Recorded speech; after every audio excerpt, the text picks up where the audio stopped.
혹시 여러분들은 럭셔리 샴페인 하면 어떤 게 떠오르세요? 저는 수많은 고가의 샴페인 중 이 하우스의 프레스티지 큐베가 생각나는데요. 투명한 병에 뭔가 비밀스러운 오렌지색 필름으로 쌓여 있고 멀리서도 한눈에 알아볼 수 있는 휘황찬란한 금빛이 특징입니다. 대부분의 대형 샴페인 하우스가 대기업 소유인데 반해 7대째 가족 경영을 아직까지 고수하고 있고 마케팅보다는 품질에 힘쓰면서 대형 샴페인 하우스 중 가장 높은 퀄리티로 인정받는 바로 오늘의 샴페인 하우스 루이 로드레입니다. 루이 로드레는 1776년 설립되었고 1833년 루이 로드레가 삼촌에게 하우스를 물려받고 이름을 본인 이름으로 바꾸면서 본격적인 역사가 시작되었습니다. 이후에 지금까지 소유주 변동 없이 7대째 가족 경영을 이어오고 있는데요. 이는 폴 로저, 볼랭저와 함께 대형 샴페인 하우스 중 소유권 변화 없이 가족 경영을 지금까지 이어오고 있는 3대 하우스입니다. 프랑스의 가장 저명한 와인 잡지인 라 허비드 방드 프랑스에서는 2013년 최고의 샴페인 하우스 50곳을 선정했는데요. 3위가 볼랭저, 2위는 폴 로저, 그리고 바로 1위로 루이 호드레를 선정했습니다. 아마도 거대 자본의 인수합병 가운데서도 꿋꿋이 가족 경영을 이어온 전통을 인정받은 게 아닌가 싶습니다. 루이 로드레는 설립 초기부터 해외 시장을 주로 타겟팅했는데요.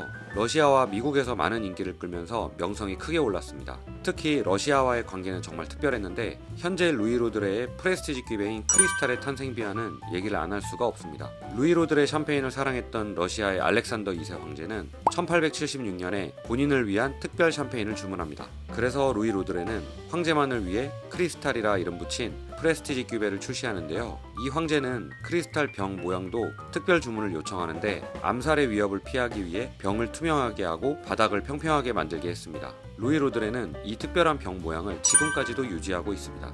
이렇게 잘 나가던 루이 로드레는 20세기 초 러시아 혁명, 미국 금주법 시행 등의 악재로 경영난을 겪지만 2차 대전 이후 이전까지 하지 않았던 시중 판매를 시작하였고 다시 명성을 되찾기 시작합니다. 현재는 샹파뉴 지역뿐 아니라 보르도, 프로방스, 포르투갈, 캘리포니아까지 다양한 지역의 와이너리를 소유하고 있습니다.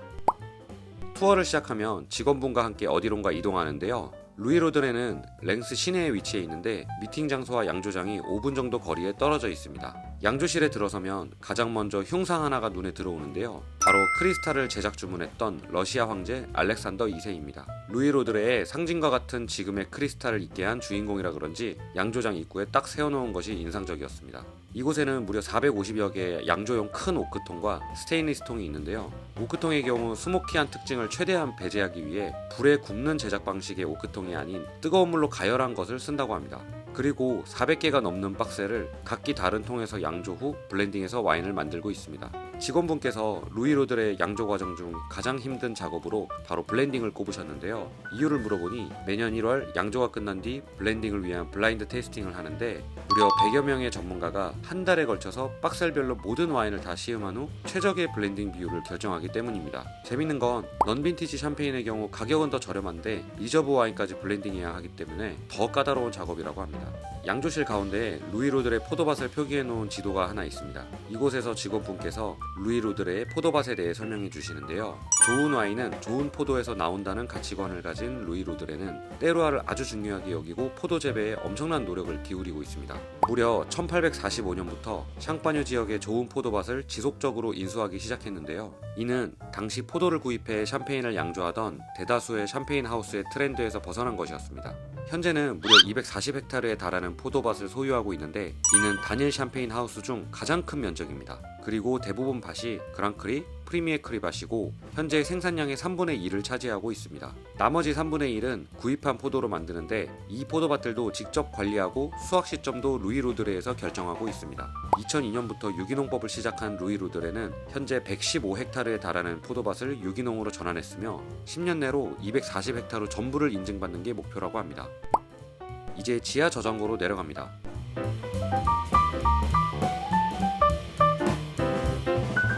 병 숙성 중인 수많은 샴페인들을 만나볼 수 있었는데요.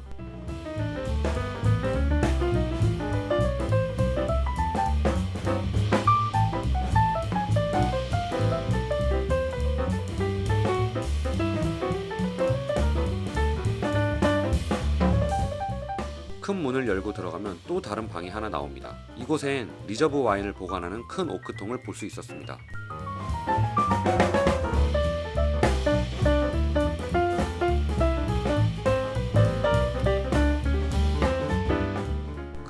한켠에 철창으로 막아놓은 작은 공간이 있는데요. 뭔가 대단한 게 있을 것 같아 여쭤보니 오래된 샴페인들을 보관하는 장소라고 합니다. 왼쪽 두 번째 가장 위에 칸에 하얀 천으로 쌓여있는 병이 보이는데요. 저게 현재 보관 중인 크리스탈 샴페인 중 가장 오래된 1928년산입니다. 한 층을 더 내려갑니다.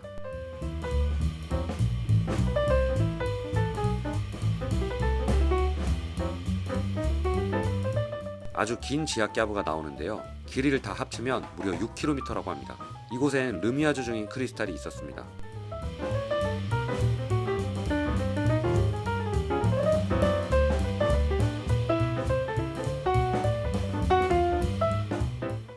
크리스탈 병은 바닥이 평평한 대신 두께가 꽤 두꺼운데 높은 압력을 견디기 위함입니다. 그리고 병 바닥에 하얀색 표시가 되어 있는데 이건 르미아주 할 때 방향을 알기 위해서라고 합니다.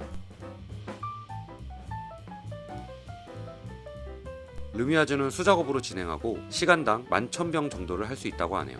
크리스탈은 그랑크이밭의 평균 수령 70년 이상 된 포도로만 만들고 피노누아 60, 샤르도네 40% 비율로 블렌딩을 하고 있습니다. 그리고 이곳에서 평균 6년간 병 숙성을 거치고 배구 주먹 후에 추가로 8개월 숙성 후 출시하고 있습니다. 양조실 투어를 마치고 드디어 시음을 하러 갑니다. 보통은 전용 시음실이 따로 있는데 지금 공사 중이어서 저희는 특별히 가문에서 소유하고 있는 샤또 같은 매종에서 시켜줬습니다.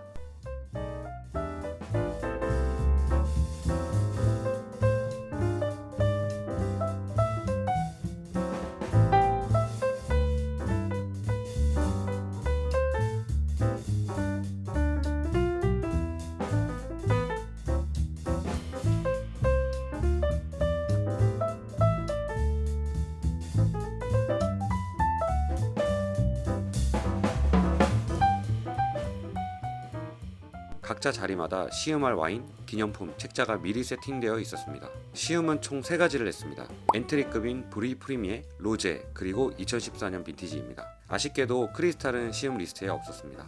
3잔을 먼저 다 따라주시는데 그냥 너무 아름다웠습니다. 럭셔리함이 색과 기포에서 줄줄 흐르는데 보고만 있어도 황홀한 기분이었습니다.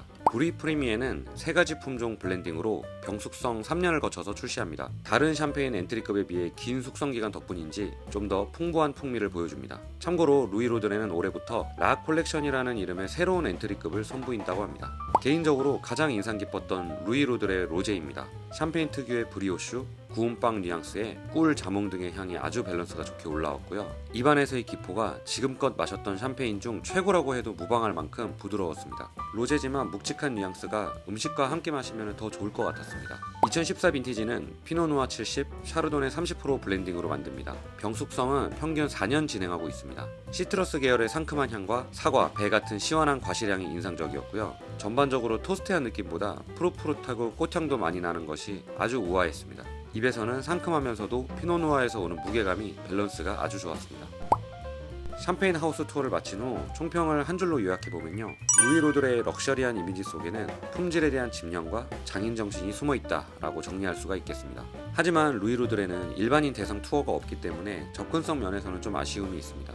이번 영상을 통해서 여러분들께서 직접 방문하신 것처럼 대리만족이 되셨으면 하는 바람입니다. 다음 영상에서 또 유명한 샴페인 하우스 투어가 기다리고 있으니 많은 기대 부탁드립니다. 오늘 영상 봐주셔서 정말 감사하고요. 재밌게 보셨으면 구독, 좋아요 꼭 부탁드립니다.